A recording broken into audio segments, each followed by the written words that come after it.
Novamente, aqui nós temos uma aproximação das teses gramscianas. Outras contribuições que eu acredito serem válidas para a análise e para os debates são apresentadas por Nikos Poulantzas. E as obras principais dele são Poder Político e Classes Sociais, Fascismo e Ditadura, Crise das Ditaduras, o Estado, o Poder e o Socialismo. Aqui, a partir daquilo que eu estou analisando até aqui, Poulantzas traz algumas contribuições importantes. A classe ou fração hegemônica, ela polariza os interesses contraditórios específicos de várias classes ou frações do bloco no poder. Veja que é um conceito que já tinha nos anteriores, mas ele destaca e vai chamar a atenção. Bloco no poder, transformando seus próprios interesses econômicos em interesses políticos e representando os interesses gerais comuns das classes ou frações no bloco no poder. Esse interesse geral consiste na exploração econômica e na dominação política e ideológica. Isso, a partir dessa relação aqui, vai nos permitir analisar e entender o que tem sido o Brasil nos últimos anos e o que está colocado hoje em debate para a formação das federações políticas e para a proposta de constituição da Frente Ampla. Então, aqui creio que Poulantzas tem algumas contribuições importantes a não serem incorporadas cientificamente, sem crítica. Esse é o Poulantzas, que também é um intelectual de origem grega que se transforma em francês e fazem uma certa projeção intelectual a partir da França. Então, a grande contribuição que eu estou incorporando para vocês aqui é essa do Nikos Poulantzas sobre o bloco no poder. E segundo Martin Cornyn, o bloco no poder é a expressão política das diferentes frações das classes dominantes. É através do bloco no poder que essas diferentes classes são unificadas para governar. Cabe aqui, a partir dessas reflexões, analisar um pouco aí o governo Lula e o governo Dilma também, E claro que também nos permite vislumbrar os limites de toda essa tentativa que fazemos de construção de uma frente ampla, que é correto, porém tem no seu bojo alguns limites. É correto no sentido de derrotar o nazifascismo e restabelecer alguns princípios democráticos burgueses. Devo ressaltar, nós estamos nos limites da luta da democracia burguesa. Então, essa ideia de bloco no poder é fundamental.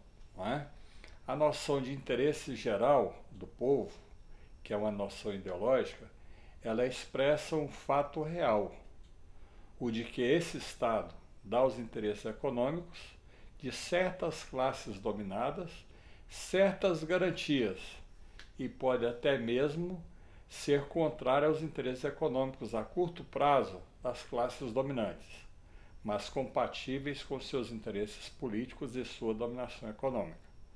Vejo nosso esforço de construção de federações partidárias, de frentes políticas para derrotar o nazifascismo, está restrito a essa ideia aqui, a noção de interesse geral do povo, que é uma noção ideológica, expressa um fato real, o de que esse Estado dá aos interesses econômicos de certas classes dominadas certas garantias, que podem até mesmo ser contrárias aos interesses econômicos das classes dominantes.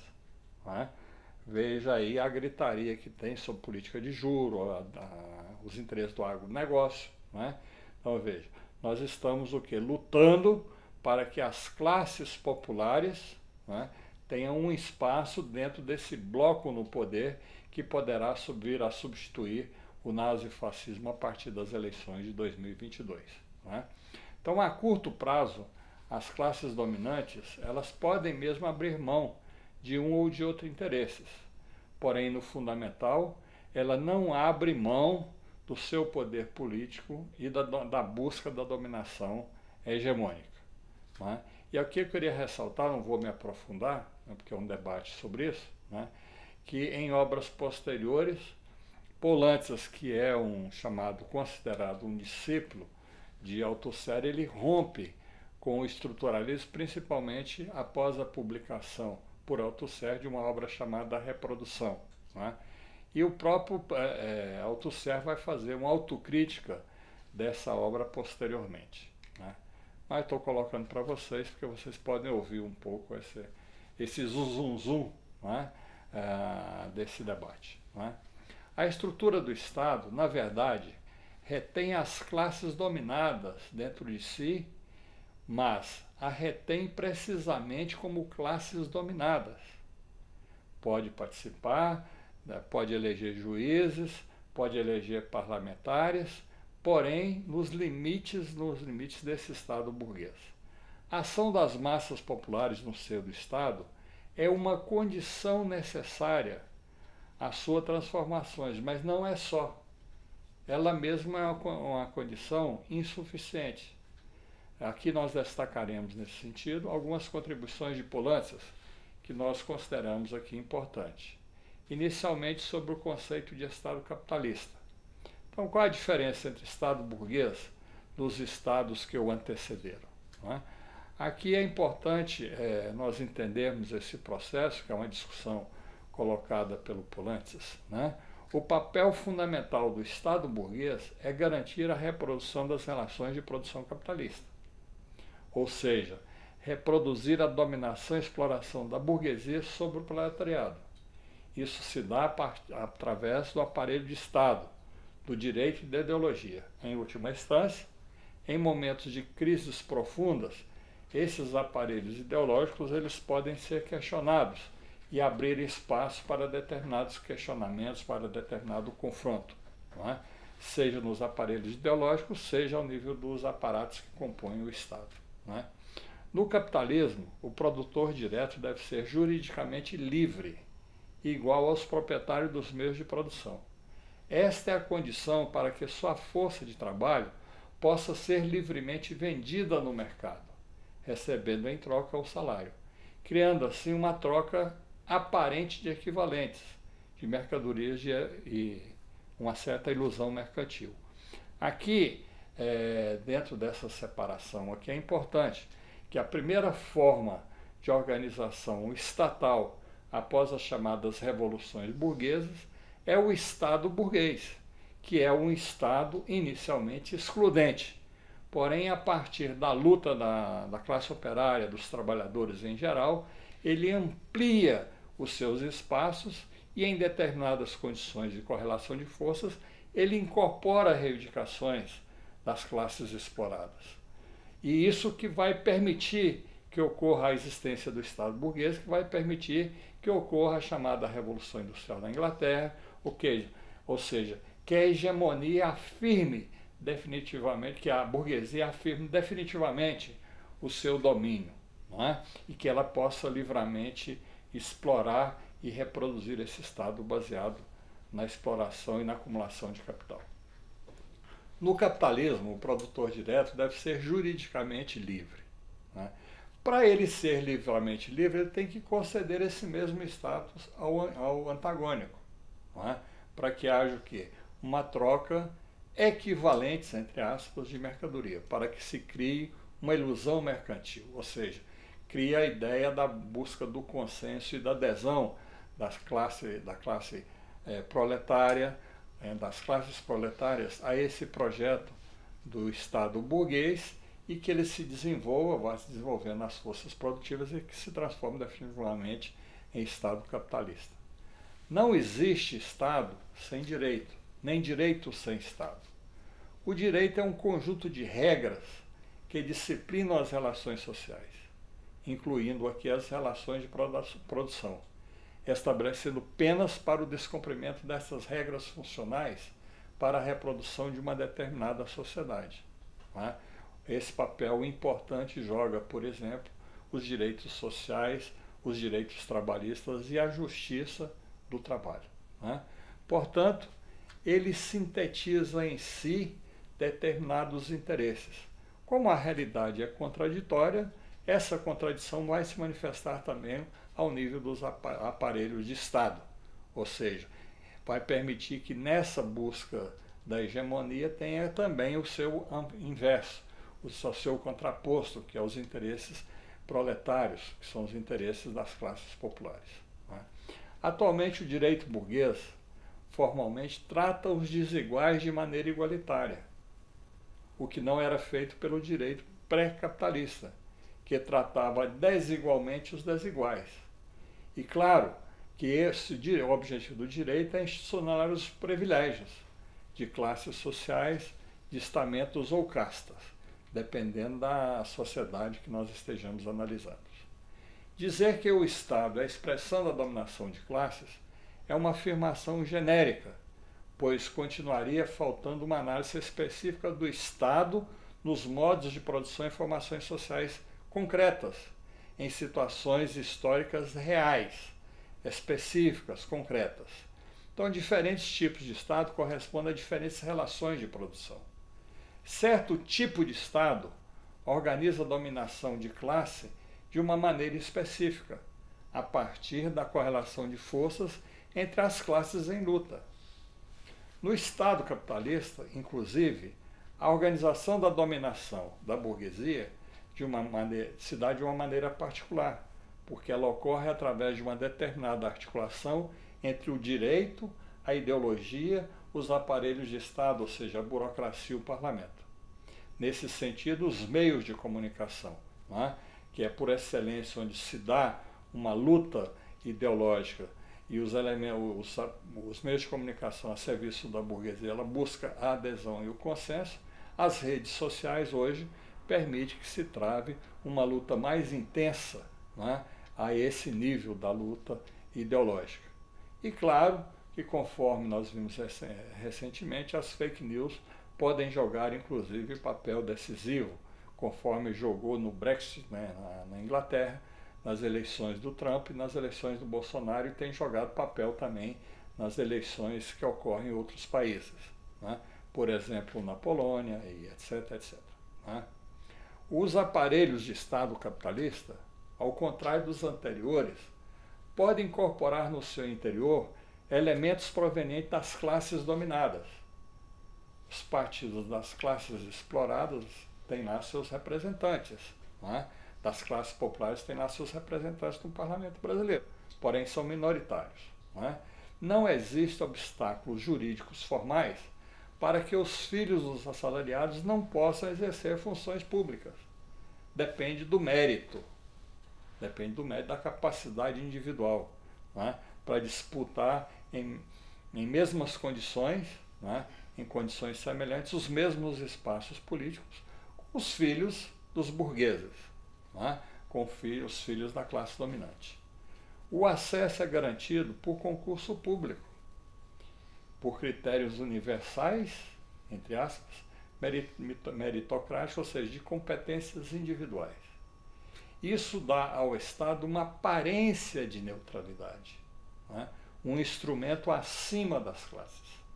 Isso, é claro, não impede que os órgãos superiores do aparelho de Estado capitalista sejam predominantemente compostos por elementos da alta classe média ou mesmo da burguesia, conforme está ocorrendo recentemente no Brasil. Na composição social, deve ser agregada os altos níveis salariais dos escalões superiores, do Poder Executivo, Legislativo e Judiciário, considerados superiores, com méritos, mais inteligentes, mais esforçados. Por quê? Porque eles são detentores dos méritos, ou seja, eles são a reprodução da meritocracia. As classes exploradas, que vivem em duras condições de sobrevivência, são incompetentes, não são inteligentes. Por isso eles não alcançam esses altos postos. Tudo isso leva a uma aproximação subjetiva maior com as classes dominantes, entre as classes dominantes e as classes populares. Então veja, esse ideal meritocrático, ele difundido como está hoje, ele faz com que aqueles setores explorados, oprimidos, sonhem com a possibilidade de alcançar o estrelato, de alcançar um espaço entre as classes dominantes, não é?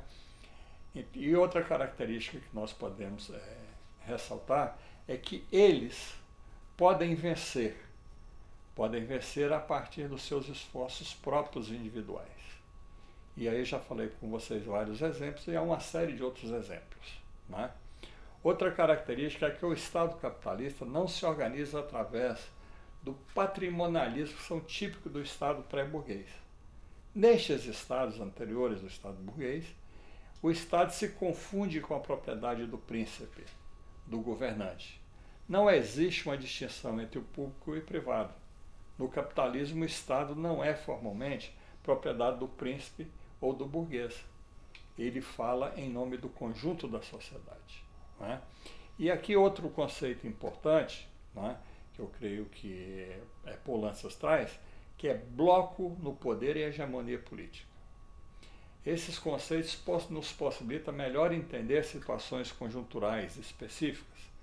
Isto porque, no fundamental, o exercício do poder político burguês, mesmo que tenha uma inserção popular, ele está voltado para a manutenção e reprodução da exploração e dominação. Enfim, do processo de acumulação de capital. Sendo um espaço de poder contraditório, interessa às classes populares pressionarem e lutarem para possibilitar a sua inserção, a sua presença e participação nas decisões ao nível do poder. E claro que isso com o objetivo de incorporar as reivindicações através das políticas públicas, que o esforço é de consolidá-las como direitos inalienáveis, não é? Como a consolidação das leis do trabalho. Não é? Há diversos exemplos históricos que são afortunados e vitoriosos, porém há outros que levam ao fracasso. Não é? Em nosso caso, por exemplo, a conquista das federações partidárias, a aliança na formação de uma frente ampla, não só eleitoral, mas fundamentalmente progressista, pode significar um passo à frente nesse sentido, não é? Não permitindo a exclusividade do exercício do poder por um bloco entre os diversos segmentos e setores das classes dominantes. Não é? O bloco no poder é composto pelo conjunto das classes proprietárias. Veja como é contraditório, há espaços, né, para que as classes populares possam pressionar. Não é? Porque, no fundamental, essas classes populares, com seus interesses econômico-corporativos diversificados, eles são contraditórios, mas pode incluir nessas contradições, dependendo da correlação de forças, diversos segmentos e setores populares. Por exemplo, o governo Lula foi um exemplo claro disso. Né? Isso explica a existência de disputa dentro dos governos burgueses e a existência de diversos partidos das classes dominantes e mesmo, em alguns casos, de representantes das classes populares. Em todo bloco no poder, existe uma luta pelo rumo da política econômica. Não é? E quando eu falo política econômica, eu digo também ideológica. Não é? Aí também se trava, ao nível do Estado, uma luta ideológica e, no nosso caso atualmente, uma chamada verdadeira guerra cultural. Estas contradições podem gerar conflitos relativamente graves no governo e do Estado, a depender da correlação de forças que vá se estabelecendo. Não é? Se tivermos competência para organizar uma frente política, uma frente ampla e ganhar as eleições neste ano, 2022, com certeza, a partir de 2023, haverá nova correlação de forças. As disputas entre as diversas frações da classe dominante da burguesia, não é? Ela vai ter que ceder espaços às pressões das classes populares. Não é? Então, veja, o que poderá ocorrer a partir de 2023 depende dos resultados de 2022. Não é? Daí a grande importância de nós estarmos atentos e participar de forma decisiva desse projeto, para impedir a continuidade de reprodução do nazifascismo. Não é? Um dos objetivos é manter as relações de produção capitalista, isso é do Estado burguês, né? E neutralizar a ação independente das classes populares. É essa a discussão que está colocada aí, não é? Em torno da discussão eleitoral, dos processos eleitorais, da composição das federações partidárias e dessa frente ampla. Né? No fundamental, não é porque os setores ou frações da burguesia são benevolentes e querem conquistar a democracia. Não é por isso, é porque a correlação de forças impõe que setores das classes dominantes tenham que fazer concessões e, inclusive, compor frentes políticas para derrotar o nazifascismo, que é também o inimigo de diversos setores da burguesia e das classes dominantes. Aí eu coloquei um representando aí basicamente, as três grandes frações da burguesia, que são os banqueiros, os industriais e os latifundiários, ou o agronegócio, que estão também em contradições e disputando entre si. Mas veja, fundamentalmente, essa disputa se dá para ocupar espaços para melhor se situar nos aparatos estatais para manter e reproduzir a ordem baseada na exploração e dominação de classe. Não é porque mudaram de posição. Então existe uma relativa autonomia do Estado em relação aos interesses imediatos das classes economicamente dominantes. Isso é uma exigência para a realização das tarefas de agregar forças e representação política ao bloco no poder e defender os interesses ao longo prazo dos capitalistas. Como eu já disse para vocês, no Brasil há vários exemplos. Há vários exemplos que nós podemos situar no espaço e tempo, no governo Collor, governo Itamar, governo FHC, governo Lula, governo Dilma, Temer, Bolsonaro, o quê? São momentos diferentes onde essas contradições se manifestam de formas diferentes. E nós não podemos deixar isso de lado.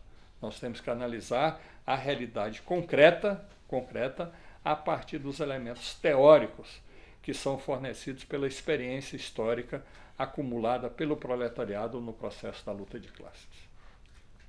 Não é indiferente para o proletariado a forma pela qual a burguesia exerce a sua dominação. A democracia é o campo mais favorável para a elevação do nível de consciência e organização dos trabalhadores. Por isso, nos marcos do capitalismo, os partidos comunistas, os partidos progressistas, que são a vanguarda na luta pela manutenção e ampliação da democracia, eles lutam contra o processo de fascistização do Estado burguês. O exemplo evidente disso, o Brasil atual. Existia até meados do século XIX um consenso liberal burguês contra a democracia. Daí veja que eu chamei a atenção de vocês. Nem todo o Estado burguês é um Estado onde prevalece o regime democrático. Ele, quando surge nas chamadas revoluções burguesas, ele é excludente. As classes dominantes que assumem o poder, eles são contrários à democracia e contrários ao sufrágio universal. Poucos defensores da liberdade civil se dizem democráticos. Existiu sempre uma tensão latente entre os termos liberalismo ou neoliberalismo e democracia. Em outras palavras, entre a burguesia e a democracia, quando se fala em democracia em sentido mais ampliado, que atende aos interesses de amplas parcelas da população, a burguesia reflui e se coloca contrário. Exemplo aí são as políticas públicas que foram conquistadas no governo Lula, mantido no governo Dilma, e com um golpe institucional, assumiu o Temer. Qual foi a primeira medida dele? De liquidar direitos trabalhistas, de liquidar direitos sociais. Então veja, o Estado, na sua essência, é o mesmo. A forma de exercício do poder, através dos aparatos de Estado, é que se dá de forma diferenciada. E para nós, interessa entender isso, nos interessa atuar no bojo da luta política e ideológica, nos aparatos, nas contradições existentes no Estado. Vejamos, por exemplo, agora, a Polícia Federal. Quer dizer, há contradições na Polícia Federal enquanto um setor repressivo, onde há os bolsonaristas e os não bolsonaristas. Não é? Então aí se está travando uma luta ideológica de ideias, de interesses bastante ferrenha. Não é? Se formos pegar outros segmentos do aparato repressivo, nós vamos perceber que ele não é unificado, que há contradições que vão se explicitando de forma cada vez mais contundente. Não é? E eu aguardo e espero que nesse ano, até o processo eleitoral, essas contradições se tornem mais explícitas. Né? Porque com o fim da, vamos dizer assim, a minimização da pandemia e o acirramento da luta política, da luta de classes, né? Esses diversos segmentos que compõem o aparato estatal que se identifica com determinados princípios democráticos vão se insurgir contra o nazifascismo que tenta se impor de uma forma completa sobre os aparatos estatais. Né? Aqui eu vou fazer para vocês algumas diferenciações e exemplificações, isso que eu coloquei, da não identidade da burguesia, né, com os preceitos democráticos, com a democracia.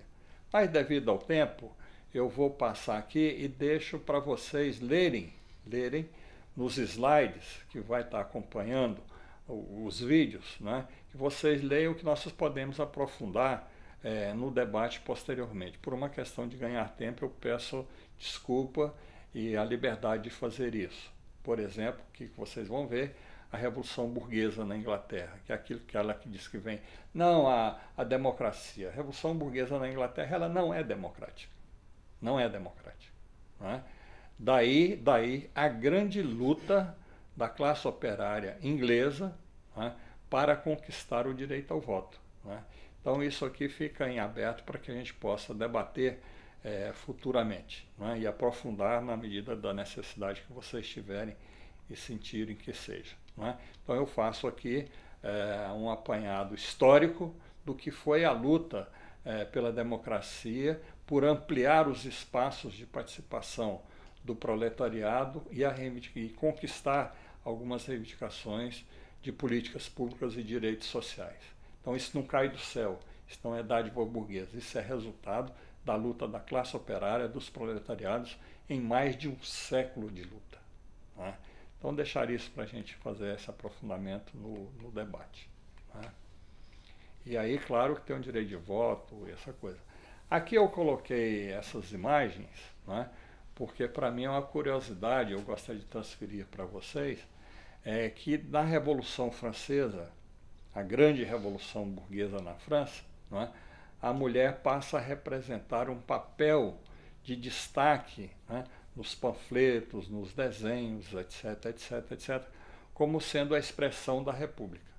Porém, veja, as mulheres na França, mesmo participando de forma ativa na Revolução que se dá em 1789 e nas revoluções posteriores, ela só vai conseguir o direito ao voto muito posterior. Inclusive na Comuna de Paris, onde há um destaque muito grande da participação das mulheres, elas não conquistam o direito ao voto. A participação nas instâncias de decisão política. Né? Então, nesse sentido que eu estava colocando para vocês, separação entre burguesia e democracia, né? Alguns críticos burgueses a essas interpretações anteriores, né? Em geral, eles escapam dos dois extremos. Primeiro, eles apontam a fetichização da democracia burguesa.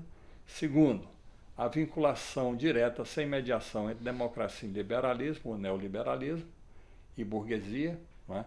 Isso é precipitado. Né? Os exemplos práticos no Brasil, pós-Constituição de 1988, conforme eu já disse para vocês, e na atualidade, são muitos. Né? E aí eu chamaria a atenção para vocês por um escrito do Quartrim de Moraes, né, que diz: os dogmáticos de esquerda convergem com os de direita no empenho de ocultar as diferenças entre liberalismo e democracia. A expressão democracia burguesa dá origem, entretanto, a múltiplos equívocos. A cúpula predicativa oculta a tensão dialética entre as duas. Então, creio que essa frase do Quartrim, ela é importante para nós debatermos o que está ocorrendo hoje no Brasil e quais são os seus limites, né? Mas aqui não descarta, né? Porém não descarta a tradicional definição da democracia realmente existente, como burguesa. Afirma que, sobre a base das relações capitalistas de produção, a democracia será sempre a forma política de dominação de classe da burguesia. Daí a necessidade objetiva de uma ruptura, abrindo a via para a passagem da ordem do capital à ordem socialista. Essa afirmação do Dentins é completada pela que eu escolhi e coloquei para vocês, de Décio Sais. Afirma a necessidade de romper com a problemática que supunha que a democracia burguesa, como produto histórico concreto de práticas de classe, tinha de corresponder necessariamente e de modo integral aos objetivos, intenções e finalidades do proletariado. Ou ela corresponde aos objetivos, intenções e finalidades da burguesia. Na maioria dos casos, e não necessariamente em todos, o resultado concreto de um processo social, relações entre os agentes, não corresponde às intenções nem de um nem de outro agente. Tal ocorre, em geral, com o processo de dominação política de classe. A sua forma objetiva não corresponde nem com as intenções da classe exploradora, nem com as intenções das classes operárias. Isso por quê? Porque a luta de classes, ela perpassa o conjunto da sociedade, reafirmando para vocês que a sociedade é multilateral, multifacética, contraditória e que a totalidade que compõe a realidade, ela é historicamente determinada. Então fica para vocês aí o que houver de divergência, de limitações na minha exposição, para que a gente possa debater. Espero aqui ter cumprido a tarefa que me foi proposta, né? Então, no momento, é o que eu teria a apresentar a vocês, pedindo desculpas pelas minhas falhas e possíveis excessos, e eu espero ter cumprido os objetivos propostos, contribuindo para ampliar um pouco a compreensão e o conhecimento de vocês sobre os temas que foram propostos aqui. Nos debates, nós poderemos aprofundar o proposto de forma crítica e, claro, de forma autocrítica, porque também estou aprendendo, né? E procurando incorporar essas contribuições, os elementos novos que nós detectarmos a partir da observação, da análise e do estudo da realidade objetiva que nós vivemos, né? E muito agradecido por assistir e ouvir a minha explanação. Agora vamos aos debates.